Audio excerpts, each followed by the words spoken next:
Have you ever noticed that when you truly start to change, people around you become uneasy? They won't come out and say it directly. Instead, they hide it under jokes, offer concerned advice, or simply fall silent when the conversation turns serious. But the reason is simple. Your growth threatens their comfort. No one likes to be reminded of their own stagnation. Maybe this is happening to you right now. You've begun thinking differently, acting differently, questioning things you once accepted without hesitation. And suddenly, you feel like an outsider, misunderstood, judged, perhaps even avoided. Few will tell you this truth, but Nietzsche knew it well. This is the price of building a mind that cannot be bent. Not just any kind of strength, but a force so genuine and undeniable that it unsettles those still living on autopilot. Why does this happen? Because a truly powerful mind threatens the quiet mediocrity most people cling to. Nietzsche understood that the moment you choose to think for yourself, to create your own values, to reject the comfort of ready-made truths, you become dangerous. Dangerous to the system, dangerous to others, and perhaps most of all, dangerous to the version of yourself you once were. This path isn't meant for the comfortable or for those who want quick fixes. It's for those tired of being prisoners of their own fears.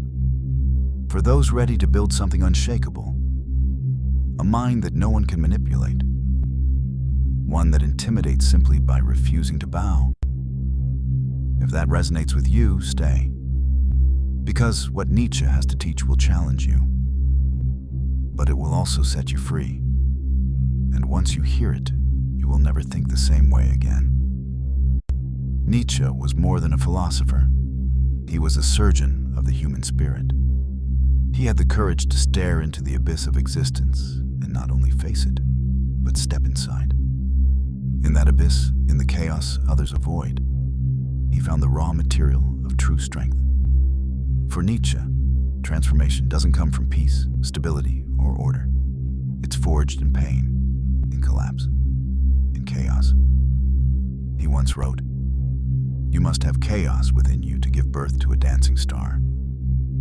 It's not just poetic imagery. It's a psychological fact. If you want to forge an unshakable mind, you have to let go of the childish idea that it will come from comfort, shallow motivation, or endless positivity.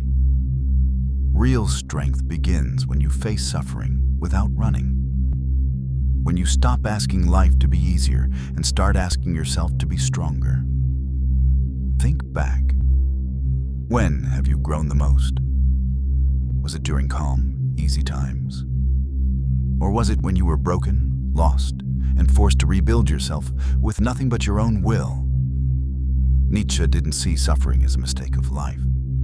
He saw it as its engine. He didn't romanticize pain. He treated it as a tool. And when you change your relationship with pain, failure, and loneliness, you start shaping something rare, an untamed spirit. That's when you start to unsettle the world. While most people run from chaos, you'll learn to walk through it. While others beg for normalcy, you'll pursue greatness. But this requires a brutal break from what you've been taught about strength. Being strong isn't about constant smiles or fake calmness. It's about enduring the unbearable and coming out sharper, more dangerous than before. But chaos alone isn't enough. Left unchecked, it can destroy you. Nietzsche knew you needed an inner anchor, a center that nothing can shake. That's why, in the next stage of his thought, he does something radical. He kills God, hands you the full weight of responsibility for your existence. Because when there's no heaven to look toward, the universe has to be born inside you. If what you're hearing makes sense, take a second to subscribe and like this video. It helps keep this content alive and growing. When Nietzsche declared, "God is dead," it wasn't a celebration. It was a warning. He wasn't destroying the divine itself. He was shattering the illusion. The illusion that there's a higher power handling everything for you. The illusion of a cosmic plan, a built-in purpose handed to you from above. The death of God means the death of excuses. It's terrifying because it's easier to believe everything has a reason, that your suffering is part of some greater plan, that it will all make sense someday. Nietzsche tears away that comfort. He looks straight at you and says, "You are alone. There is no given meaning. You are the one who must create it." This is where the forging of a powerful mind truly begins. Most people crumble when they realize there's no script, no safety net, no one to blame. But those who can face this reality without falling apart, they start to build an unshakable consciousness. With the death of God, Nietzsche throws you into the abyss of absolute freedom. No commandments to follow, only values you must create yourself. No obedience, only self-overcoming. This is the birth of radical autonomy, and with it comes the weight. Everything is now your responsibility. No more absolution, no more salvation. You either build yourself, or you collapse. But here's the secret. This frightening freedom is also the greatest power you will ever hold. When you accept that no one is coming to save you, something inside ignites. A fire that pushes you to rise even while wounded. To think for yourself.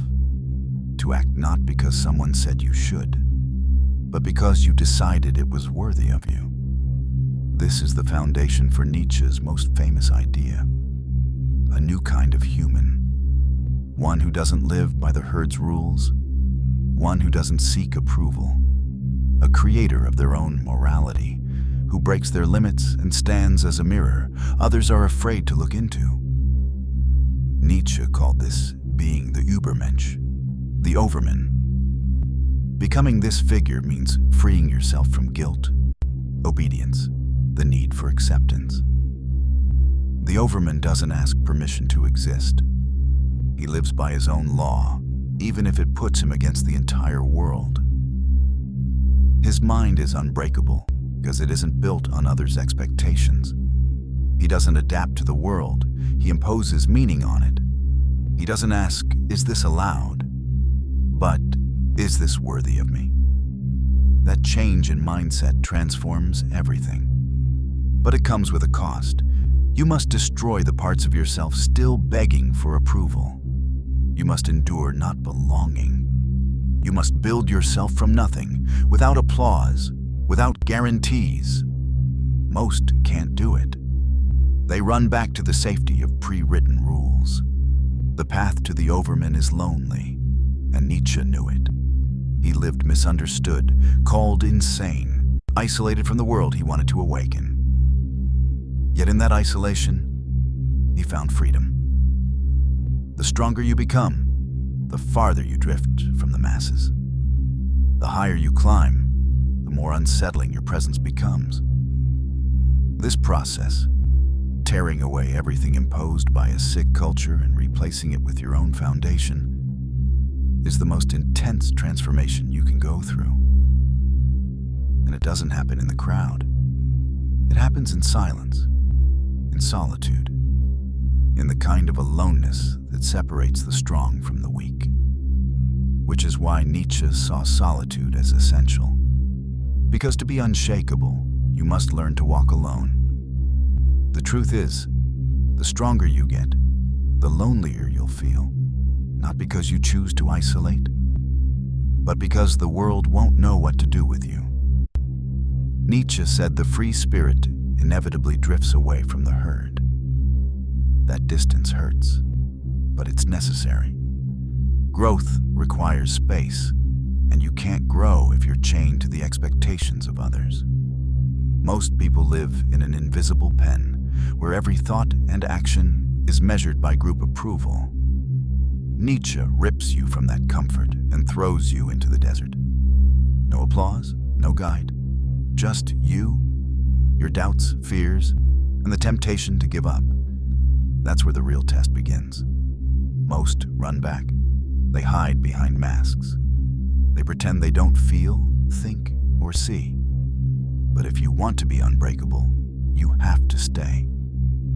You have to withstand the silence that reveals who you really are. Nietzsche warned, "The individual must always struggle not to be overwhelmed by the tribe." If you try, you will often be lonely and sometimes frightened. But no price is too high to pay for the privilege of owning yourself. Owning yourself. That's the rarest and most powerful thing a human can achieve. Because once you do, no one can control you. No one dictates your worth.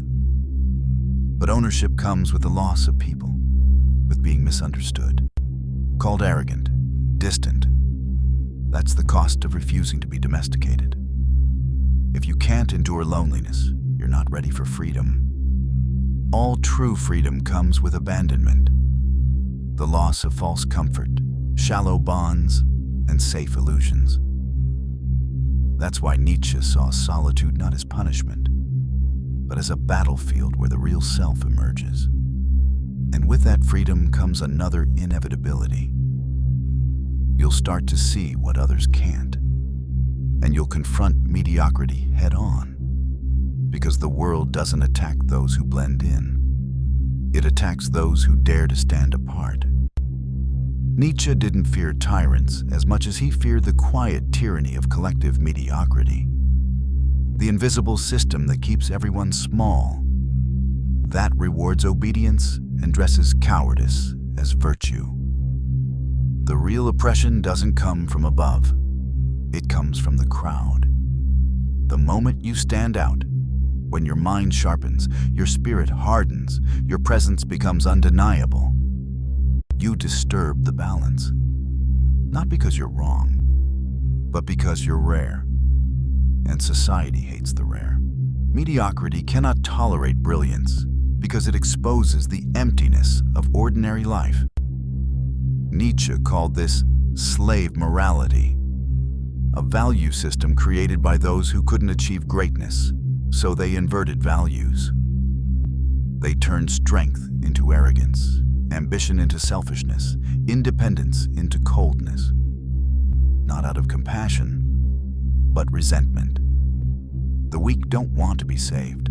They want the strong to be broken. That's why, when you free yourself, the attacks come. Sometimes openly, sometimes in subtle glances, ironic comments, or silence. The message is always the same. Go back to the group. You're making us feel small. And you are. Not intentionally, just by existing.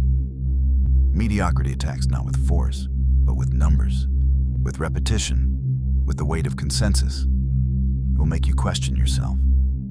It will whisper that you're wrong for not fitting in. And most people give in. They'd rather be accepted than be free. Nietzsche would tell you the opposite.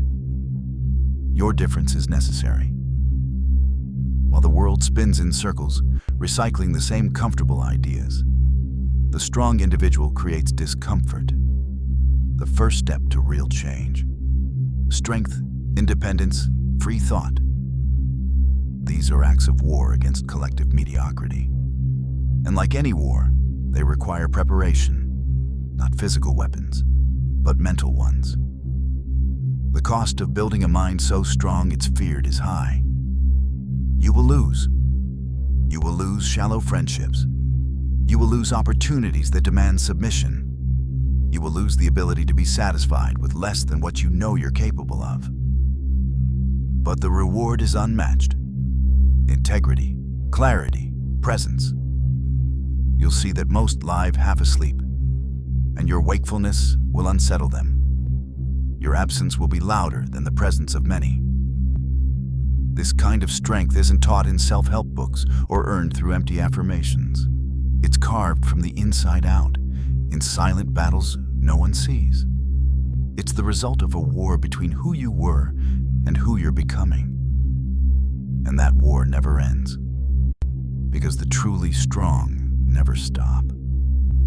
Nietzsche didn't want followers. He wanted to shake you awake, to make you stop begging for approval, stop looking for meaning in ready-made systems, and start building it with your own blood and awareness. He wanted you to become dangerous, not in a violent way, but in a way so rare and alive that your mere existence forces others to face themselves. So here's what I want you to do now. Write in the comments one truth you've been hiding, one opinion you've been afraid to say, one thought that makes you feel alone, but represents the real you.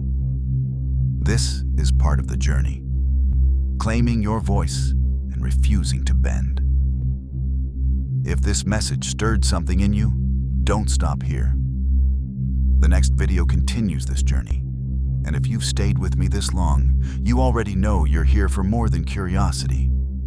Something in you is already changing, so keep going. You're not alone, you're just ahead. And that, my friend, is terrifying. But it's also freedom.